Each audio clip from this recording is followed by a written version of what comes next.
Sveiki gerbėmieji, tai bus dabar trumpa apžvalga iš to, kas vyksta iš Rusijos-Ukrainos karo, pavadinkim taip, už praėjusias 24 valandas, bet bendrai ir prie vienos temos, kuri mano supratimu yra tokia gan įdomi ir kai ką sakantis, sustosim truputį plačiau. Tai pirma žinia būtų tokia, kad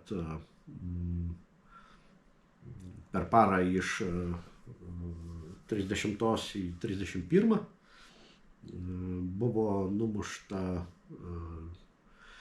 89 šachedai ir viena raketa KH-59. Tai sveikinam Ukrainos priešlėktuvinę gynybą su tuo. Taip pat numuštas Rusijos kariuomenės sraigtasparnis Mi-8 Dnipropetrovsko rajone.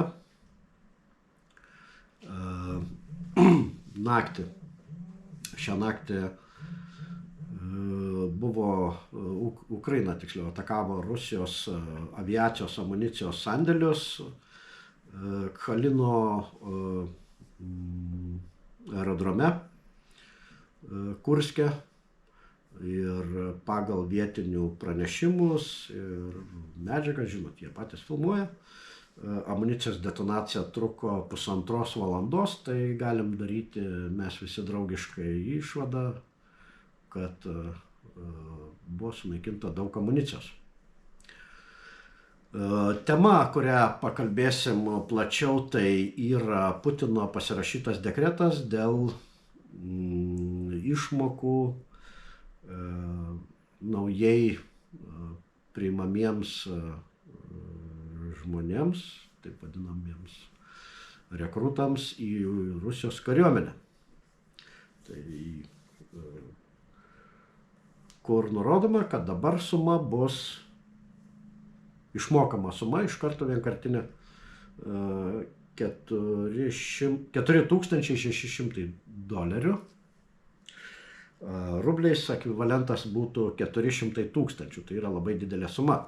Ir čia aš norėčiau truputį prasiplėsti, pasakydamas, kad lig šiol šią sumą sudarė $7,000 arba rubliais 600 000. Tai turbūt visi suprantam, kad tai yra sumažinimas. Jeigu rubliais, tai suma sumažėja 200 000 rublių, kas yra reikšminga labai suma. Doleriais sumažėja 2400.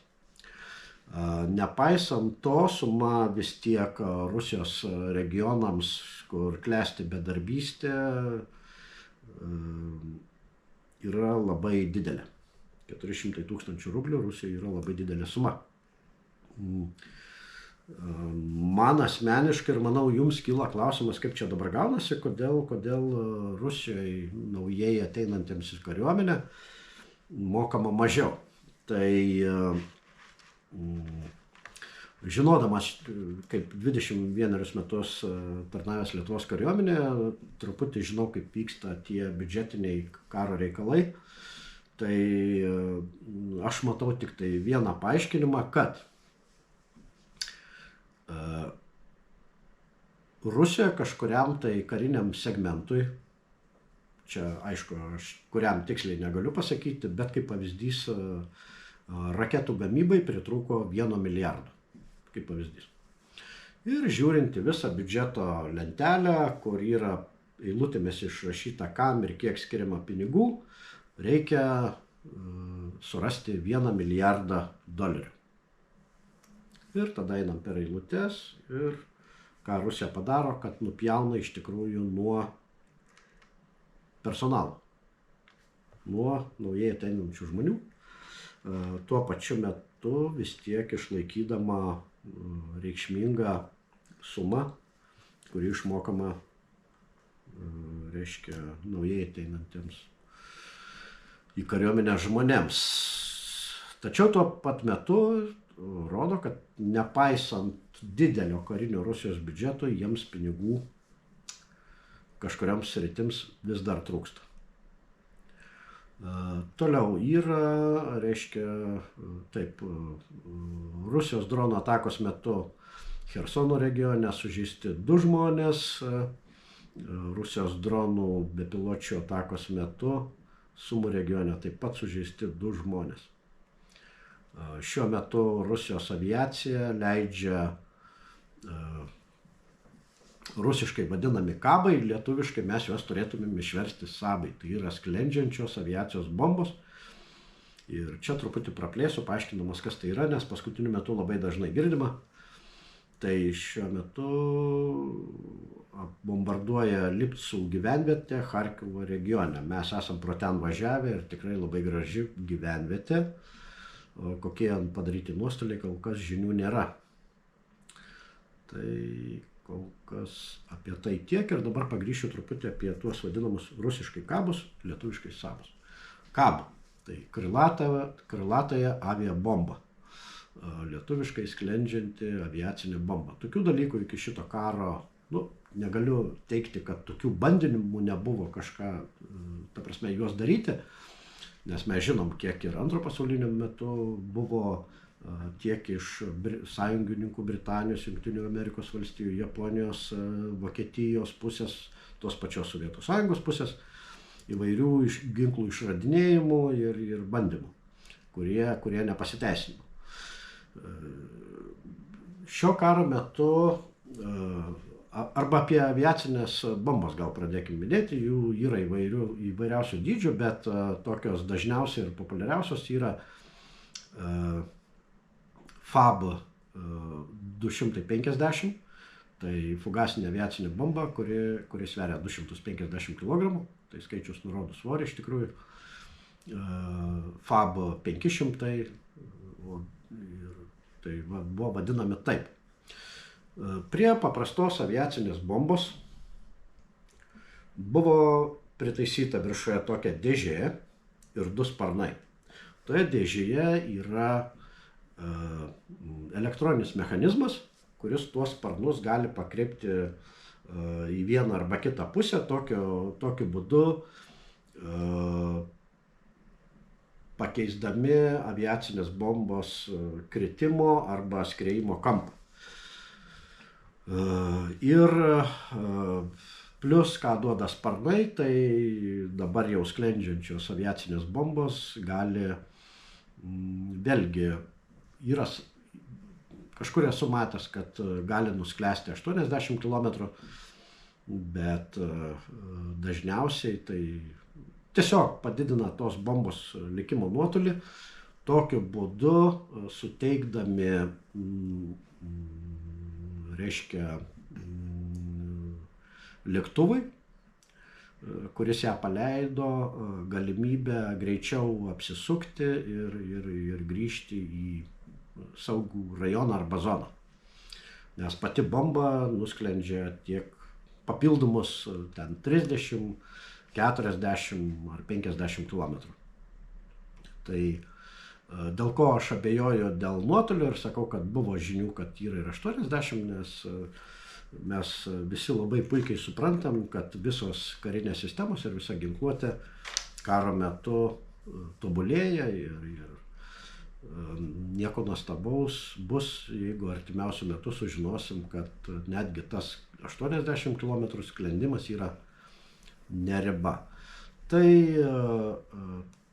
jeigu žiūrint apžvalgą pagal realaus laiko žemėlapį, tai sekundėlę susimažinsiu.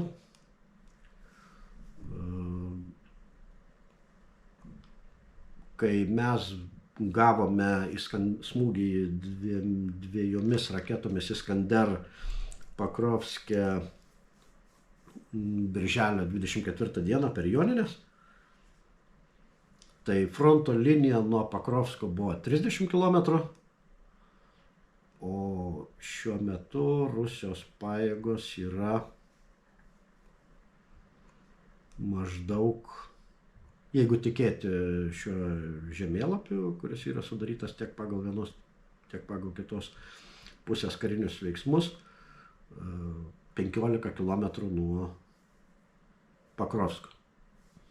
Tai kodėl aš noriu šitą dalyką paminėti, akcentuoti arba apie jį pakalbėti, tai 24 dieną atstumas 30 km neleido Rusijos kariuomeniai mūsų apšaudyti vadinamą vamzdinę artileriją, paprastąją artileriją, kai šaunama iš vamzdžių savaigių pabūklų, nesvarbu kokie jie būtų. O kaip pavyzdį paimsiu gal savaigį rusišką artilerijos pabūklą S2S1, tai yra 100, dabar kad neprimeluočiau jums, 122 mm, jeigu neklystu. Ar vis dėlto 152. Tiek to. Tai šitas savaigis artilerijos pabūklas gali šaudyti 18 km su paprastąja amunicija. Taigi reiškia, kad šiuo metu Pakrovsko miestas gali būti apšaudomas jau viskuo, visa artilerija, kurią Rusija turi, išskyrus minosvaidžius. Ir tai bloga žinia Pakrovskui, kariams ir gyventojams, kurie tenai yra. Kažkur sraute pražiopsojo, bet nenustepsiu, kad vakar ar užvakar, gal ir praeitą savaitę, jau buvo raginamas iš Ukrainos vyriausybės Pakrovsko gyventojams evakuoti, o kariuomeniai patikrinti ir dar kartą paraginti žmonės išvažiuoti iš savo namų.